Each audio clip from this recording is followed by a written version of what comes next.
হারিয়ে যাওয়া আলো। প্রাচীন রাজপ্রাসাদের অন্ধকার সিংহাসন কক্ষ, যেখানে সময় থেমে গেছে। কাঁপতে থাকা মোমবাতির আলো আর ভাঙা মার্বেলের স্তম্ভগুলো যেন ভুলে যাওয়া ইতিহাসের সাক্ষী।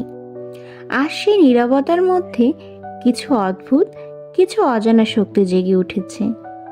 হঠাৎই অন্ধকারের মাঝে দেখা দিলেন রহস্যময় রাজা। গাঢ় নীল চাদর, অর্ধেক মুখ ঢেকে থাকা সোনার মুখোশ। তার হাঁটার শব্দে পুরো কক্ষ কেঁপে উঠল, কিন্তু তার চোখে লুকিয়ে আছে গভীর অপরাধবোধ আর এক অজানা আতঙ্ক। কক্ষের বিপরীত দিকে দাঁড়িয়েছিলেন রানী। রূপালী পোশাকে জলজল এক আলোর মতো তিনি হাতের ক্রিস্টালটি শক্ত করে ধরে রেখেছিলেন।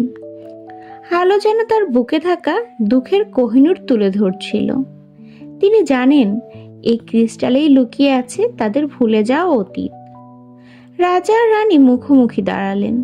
বজ্রপাতের আলো রাজাকে ছুঁয়ে যাচ্ছে, আর ক্রিস্টালের আলো ছুঁয়ে যাচ্ছে রানীকে। দুই আলো যেন দুই সত্য, যা কখনো একসাথে হতে চায় না। নিজ কণ্ঠে রাজা বললেন, তুমি কি সত্যিই তা জানতে চাও, যাকে আমরা মুছে ফেলেছি? রানী চোখ বন্ধ করলেন, কণ্ঠ কেঁপে উঠল, হ্যাঁ, আর সত্য থেকে পালাবো না। ক্রিস্টাল হঠাৎই তীব্র আলো ছড়িয়ে দিল। পুরো সিংহাসন কক্ষ কেঁপে উঠল। আলো যেন অন্ধকারকে চিরে বের করে আনছে বহু বছরের গোপন স্মৃতি। আলোর তাপে মেঝে থেকে উঠে এলো এক অদ্ভুত ছায়ারা। তারা কেউই মানুষ নয়, আবার কেউ পুরোপুরি ছায়াও নয়। যেন ভুলে যাওয়া স্মৃতির প্রাণ, যাদের অস্তিত্ব কেউ মানতে চায় না। রানী পিছিয়ে গেলেন, আর রাজা তলোয়ার তুললেন। রানী ভেঙে পড়া কণ্ঠে ফিসফিস করে বললেন, এরা আমাদের অতীত, আমাদের ভুলে যাওয়া সত্য। তার চোখে জমে থাকা জল ক্রিস্টালের আলোয় ঝলসে উঠল।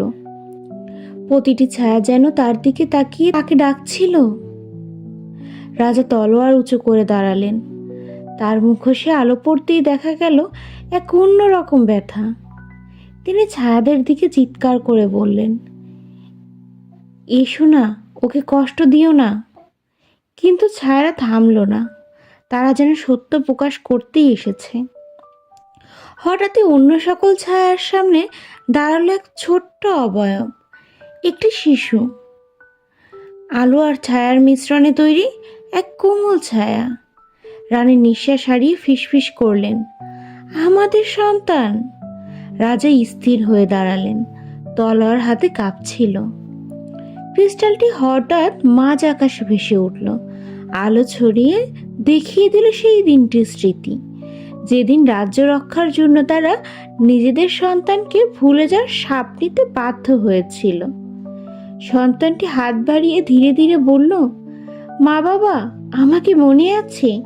রানী আর রাজা ভেঙে পড়লেন। অবশেষে সত্য ফিরে এলো, আর ভেঙে পড়া হৃদয়ের মাঝে জ্বলে উঠল হারিয়ে যাওয়া আলো।